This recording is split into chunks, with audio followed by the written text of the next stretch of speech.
Salty Hall at Sea. Brendam Docks is usually a very busy place. Salty and Porter are rushed off their wheels. And Cranky's hook never stops swinging. But sometimes it's not busy at all, which gives Salty the chance to tell more of his stories. Matey. It be quiet today. Too quiet for my liking. It was a day just like this when the giant squid of Sodor first appeared. Oh, here we go again. Huge he was, with eyes the size of diesel wheels and legs. Oh, Hello, Porter. Hi, Salty. ahoy there. Oh, Hello, Porter. Hi, Salty. ahoy there, Thomas. I was just telling young Porter here about the giant squid of Sodor. T, I have a very special assignment for you. Oh, a special? For me? What's the job? There's a dockyard on the mainland that's very busy. They're short of engines and need your help. Aye, aye, Captain. I'd be happy to join the crew. Now, Vickerstown Bridge is being repaired, so you'll have to travel to the mainland by sea. By sea? You'll like that, Salty. But there's so much to do here, Captain.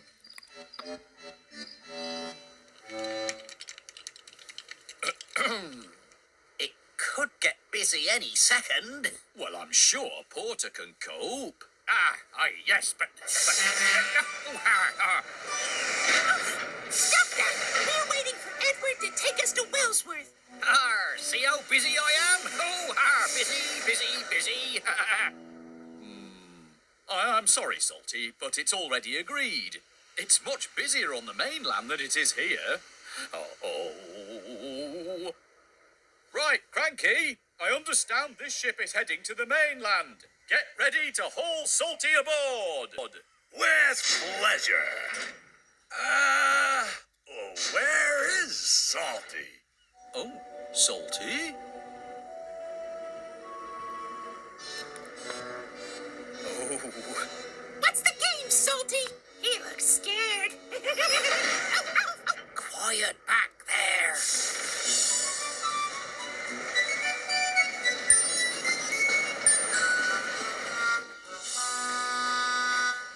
I can't find him, sir. Where's he got to? Silly little diesel.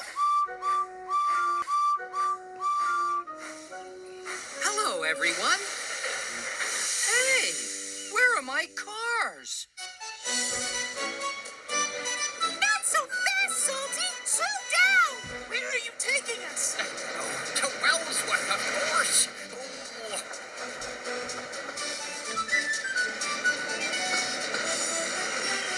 Salty delivered the trucks to Wellsworth Station, but he didn't want to go back to the docks. I need to find another way to keep myself busy now.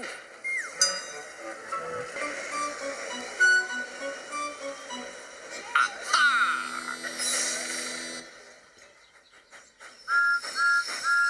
Sorry we're late, but... Oh, there's nobody here. Your passengers have gone, Thomas.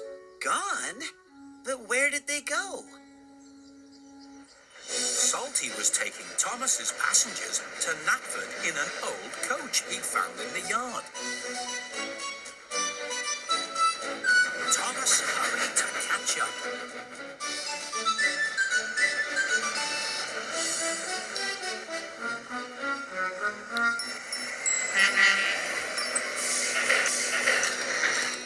Salty, what are you doing here?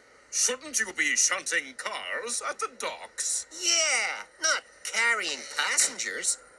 Well now, it'd be a long story. It'll have to wait.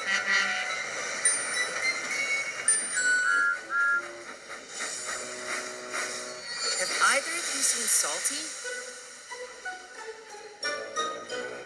Oh, come on, dear. Oh.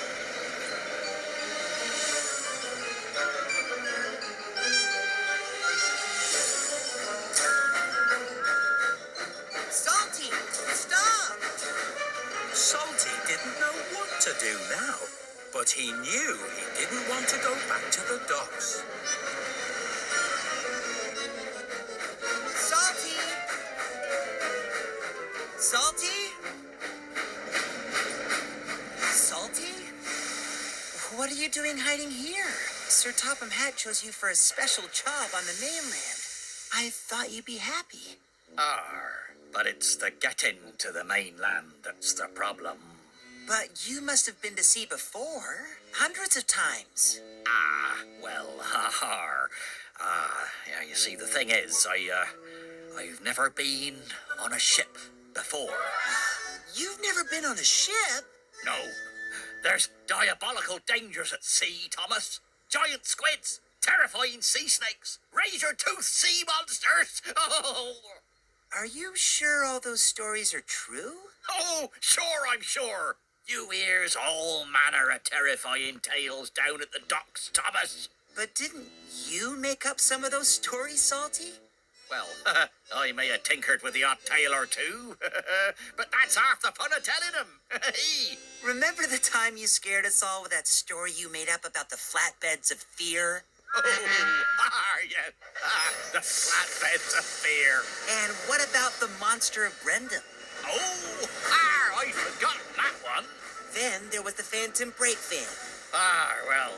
Maybe I do let my imagination run away with me at times. And maybe your imagination is making you think going to sea will be scary.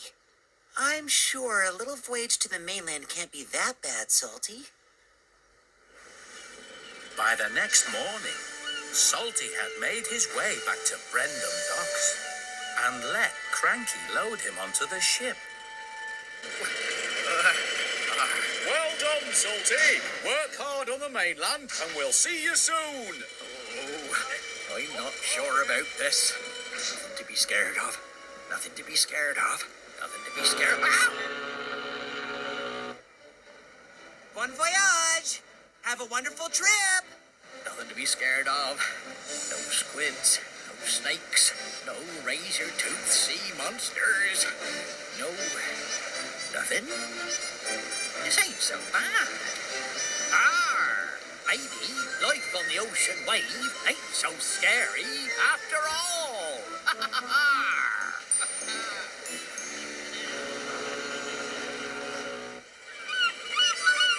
A few weeks later, after working on the mainland, Salty returned to Brendam Docks. There you go, Salty. Back on dry land again. How was it, Salty? Did you enjoy your first time at sea? Well, it were quite a journey, matey. Raging seas, terrifying monsters, waves as high as mountain tops. Oh, here we go again.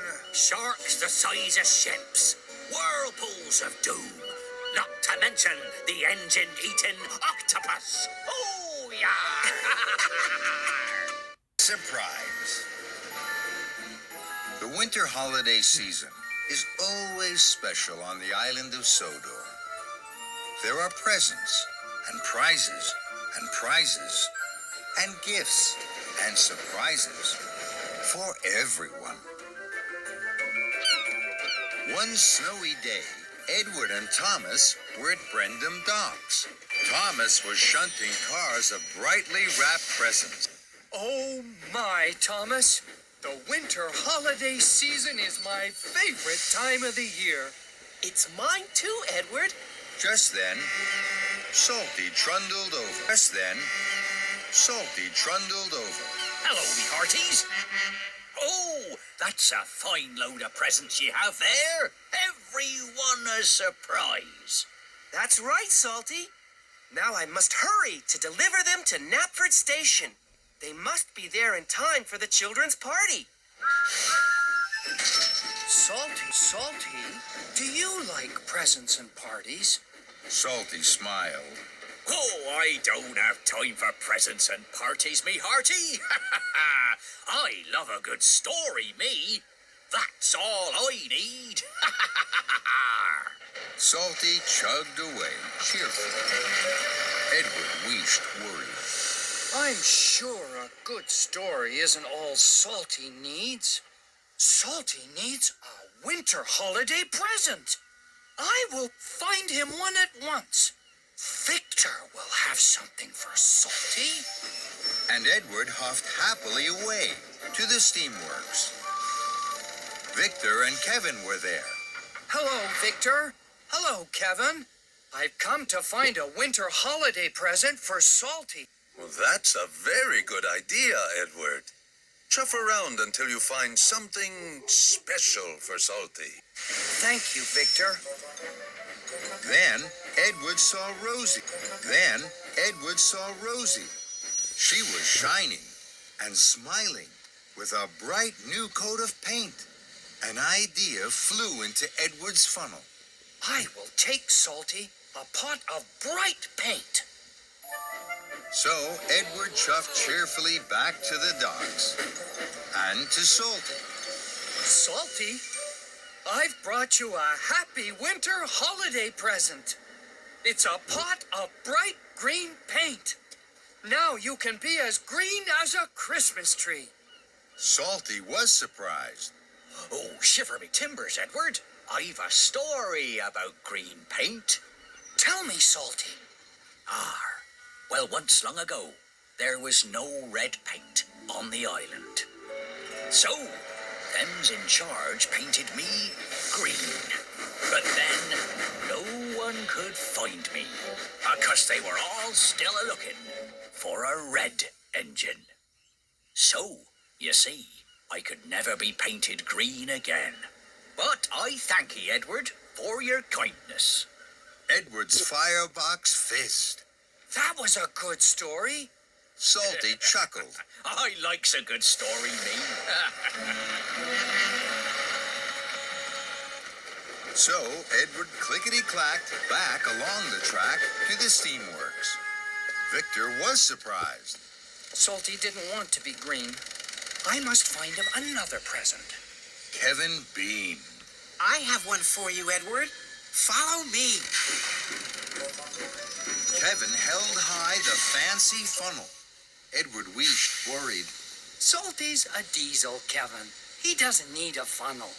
I know, but this one is fancy. Edward had to agree. Salty might like a fancy funnel. So Edward raced like the wind all the way to Salty. Happy winter holiday, Salty. I brought you a fancy funnel. Now, you will be the most special diesel on the whole of Sodor. Salty was surprised. Shiver me timbers, Edward. I've a story about fancy funnels. Please tell me, Salty. Well, once long ago, I was given a fancy funnel. Very like this one, me hearty. Cranky lowered it onto me. Oh, dear. And it shuddered, it wobbled, and it wibbled, till it rolled to the ground and into the sea. Splash, sploosh, never to be seen again. So, thank ye, Edward, for your kindness, but I won't be taking your fancy funnel. Edward whistled. I see. That's a good story. That's right. I likes a good story, me. So Edward steamed slowly away and left the fancy funnel with Kevin to find another winter holiday present for Salty. Now, Edward was worried. Oh, me, oh, my. I must find a present for Salty. Then, I'm sure that would be a very special winter holiday present for Salty. so Edward wheeshed and he whooshed all the way back to Salty. Happy winter holiday, Salty. I've brought you a Christmas tree. Salty was surprised. Oh, shiver me timbers, Edward. Oh, I've a story about Christmas trees. Tell me, Salty, please. Well, once, a long, long time ago, I was given a Christmas tree, me hearty. It was grand. It was green. It was great. But the smell of the sea made it sickly. It shriveled, it shrunk, and it shook like a wobbling weed. So, I thank ye, Edward, for your kindness, but I won't be taking your tree. Edward felt terrible. Oh, me. Oh, my. All I wanted to do was to give you a winter holiday present. And I haven't. Oh, but you have, Edward. Think me hearty. What do I like most of all? Edward thought, and he thought. A story. Of course. That's what you've been telling me all along. That's right, Edward. I've given you a story. And I thank ye, Edward. Now, gather round, me hearties, and listen to me story. So Edward and his friends gathered round Salty, and Salty began. Once, a kind and wise engine, called Edward, wanted to give an old red diesel a winter holiday present. So away he went, a-looking around the island. And what that kind and wise engine called Edward gave Salty was just what that old red diesel wanted. A new story to tell. That was a wonderful story, Salty. Then Sir Topham Hatt arrived, dressed as Santa Claus. Happy winter holidays to all our friends at the docks. All the engines tooted and hooted, and Edward whistled loudest of all.